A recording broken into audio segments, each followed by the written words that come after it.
igama lenkosi uJesu mana ngaxakekile alithi amen. Angizoba mude kodwa nje kunesambulo u22:21. Amen. Mhlambe lo mzalwane ngoma usuBishop uyafundela mzalwane. Sambulo 22:21. Umusa wenkosi yethu Jesu Kristu mawube nani nonke. Amen. Alibonke ivangeli. Baba Mthombeni, isihloko sami ngizokhulumela phezu kwaso sithi akanawo umndeni. Kunomama ubekunentombazane ingenamndeni asala yodwa.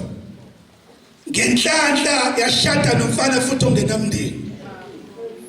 Uma bengenamndeni bobabili babusiswa ngengane eyodwa yomfana. Yafunda lengane, mayiqeda ukufunda njalo mayibuya esikoleni ifika isebenze ekhaya isiyodoba. Kuhamba isikhathi uma isiqeda ukufunda yavela yafundela nokudoba. Yabona umlungu angakabizi abazali bayo bobabili bangena kwi-car accident bashona. Yasala futhi ingenamndeni. Wayiqasha umlungu wathi uphi umndeni, wathi umfana nginamndeni, wathi umlungu nami nginamndeni. Asisayini ukuthi uma ngishona okwakho okwami, okwami okwakho. Ofeqala uthatha konke.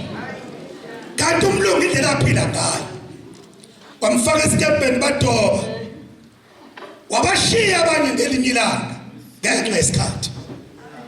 Wathatha lo mfana kwi-holiday, njengoba kwi-holiday kusasa wayodoba la kukhona khona oshaka.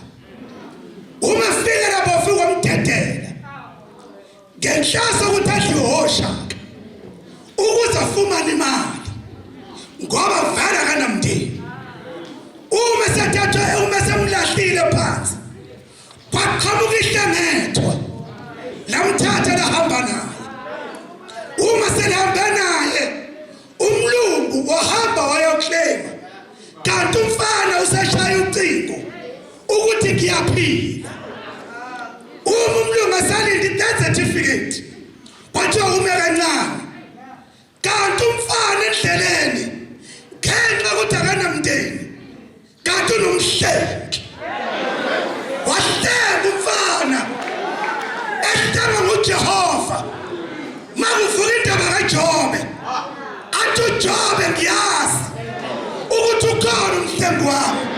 Wakhuluma ngomhlengi engakahlengwa, wahlaba ngoba khuluma nomhlengi. Ngithi njengoba sikhona noma umndeni ungenze njani, kodwa ngithi njena silethe umhlengi uzakuhlenga. Singasabeleli.